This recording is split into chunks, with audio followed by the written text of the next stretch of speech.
Well, obviously it's a short week, and no better way than to put the last one to bed, because there was not a whole lot of time to, to dwell upon the things that have happened. It's a one-game season, and I think our guys truly understand that. And so we back at it really, really fast, and there's no time to waste. And this is what makes college football the greatest sport out there, and this is what makes college football so interesting, right? Is this in particular week, right?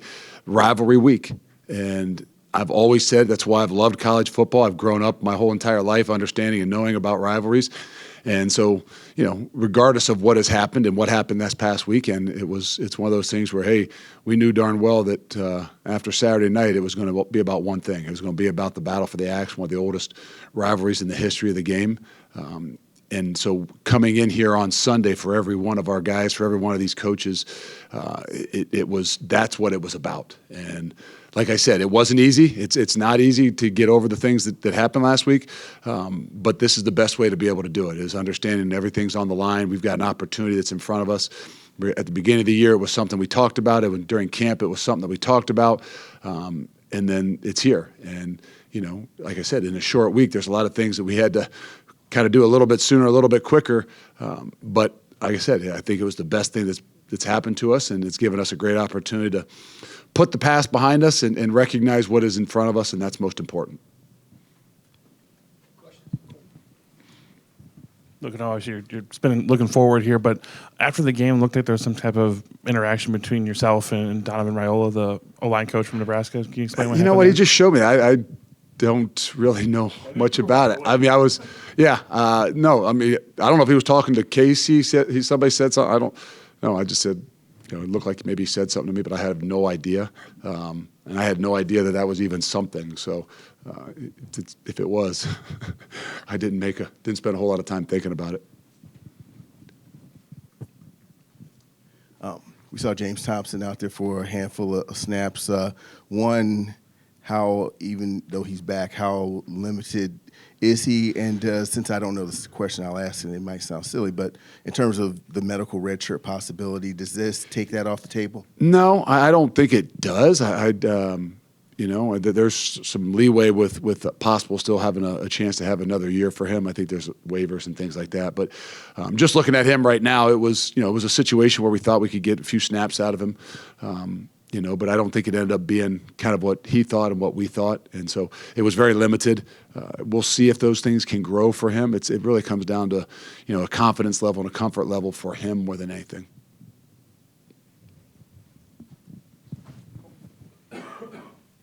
Luke, you talked a little bit about this after the game, just the inconsistency of the whole team, but looking at the defense specifically, have you been able to pinpoint some things that just haven't been able to carry through week to week? Well, no. I mean, the great thing about college ball is you get something different every week, right? I mean, that's the difference between the NFL. Not that they don't do things different in the NFL, but it's pretty consistent in what you see. And we've played really well, and then we've had some times where we've struggled. And when it comes down to struggling, it comes down to the fundamentals. It comes down to the little things. It comes down to meet and defeat blocks. It comes down to leveraging the football, and it comes down to tackling. And when we've had our lapses, that's where it's been. And that's why I said it might be hard to pinpoint, like it's not some schematic thing. It's a little bit easier once you watch to say, okay, guys, we just got to get back to the basics of what we do and making sure we're leveraging the football, we're tackling, and we're playing more sound. I mean, in square. So, sounds like a simple thing, but that doesn't always make it the easiest thing to correct up.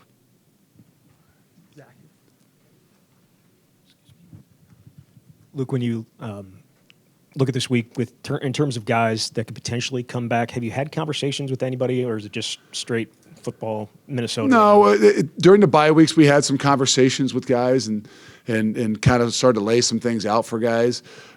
We've obviously got a lot of things scheduled for the next few weeks, but it's kind of one of those things that's a little bit tougher of a time, But we had a plan going in the year that, hey, in the bye week, this was going to be the opportunity when we were going to try to get together with some of the guys. But, there's a lot of guys to be talked to.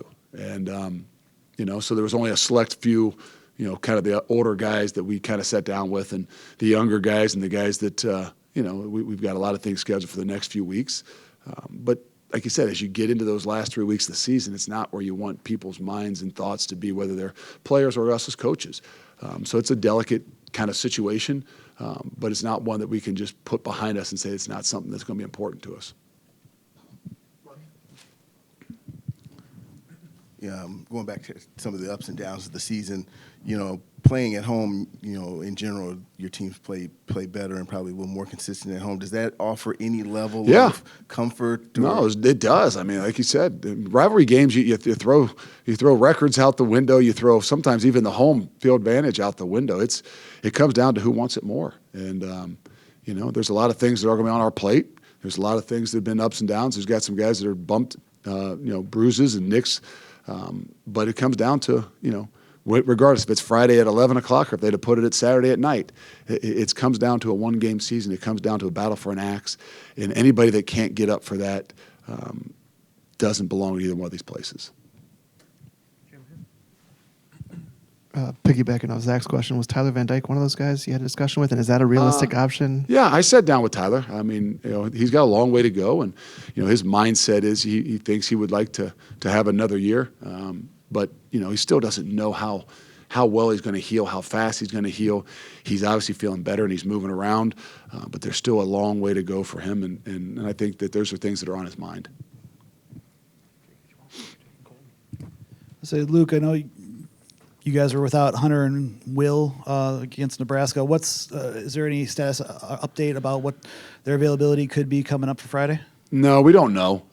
Those are things that we're going to have to play out through the week. There's a lot of guys that are kind of in a similar situation that, as you get to the end of the year, these things are not abnormal, probably a little bit more than what I've been used to. But, it's a grueling season. The Big Ten is not the easiest road in the world. And, so we have to play it out, right? If we got a Friday game, so things are a little bit early. Today's a Monday. We're going to go out and practice. So what I would normally tell you on a Monday is we don't know. What I would tell you today is we really don't know because things are happening a little bit faster. But we'll have to assess that as we move through the week. Colton and then Jesse. Luke, one of the things that Braden mentioned after the game was using more shifts and motions with the offense this week. Was that something that you guys just thought could help, or what do you think it does for the offense? I think when you're coming out of the huddle, it gave us an opportunity to maybe do some of those things a little bit more. With how we had to go about it with not being able to signal quite as much and as efficiently, we thought that was the best way for us. So it was something that was able to be added because you're coming out of a huddle. It wasn't something that we didn't have in the system of some sorts. It was just something we were able to use a little bit more because of, the structure which we had to go about things.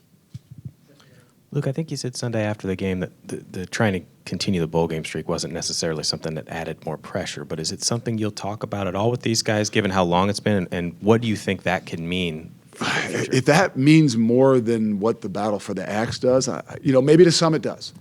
But I know this, that when we start at the beginning of the season, we talk about rivalries, we talk about the battle for the axe, we talk about the history of the game more than we talk about different types of streaks and things like that. I'm not downplaying it. I'm not saying it's not incredibly important. I'm not saying it's another thing that's on our plate. But when it gets down to this last week, it's about one thing. It's about the rivalry. It's about preparing to play it in the most important game of the year. Mark? Bryson Green, now that he had the full, well, I guess he's been back 2 games, but what is he, now that he's back, what is he brought to that group? Well, he's got a mentality that's great to have back. He's been a guy that's been battling for 5 weeks to get back on the field. I think 2 weeks ago he got on the field for a few snaps. Last week he got on the field for a lot more snaps. He's a guy that's obviously feeling better and better each and every week, and he's great to have back out there. So just looking at Minnesota right now, I know they took Penn State to the wire on Saturday, but just what do you see, especially on offense, from a team where Darius Taylor is still a workhorse, but also the passing game's opened up too? No, they've done a really good job. I think they've played well all year. It's a really good football team. I think they are solid across the board, man. They can throw the football. They can run the football really, really well. But you can't sleep on the things that they can do throwing the ball as well. They got some dynamic guys on the outside. They use their tight ends really well. So it's as balanced of an offense as we've seen all year. Hey, Luca, I know that Vinny's had a lot of big moments this fall, but career high in yards, obviously a score on Saturday. Just how kind of impactful has that consistency been this fall, and how has it been so important for the offense? Yeah, it's one of those guys that we really kind of felt coming along through spring football and just, through the winter of how he built his body and earlier in the season, maybe he didn't get as many of those shots. We actually removed him some from the kick game on the punt return because he was kick returning. But he's a guy that we felt like obviously earlier we got him some shots at USC and things like that.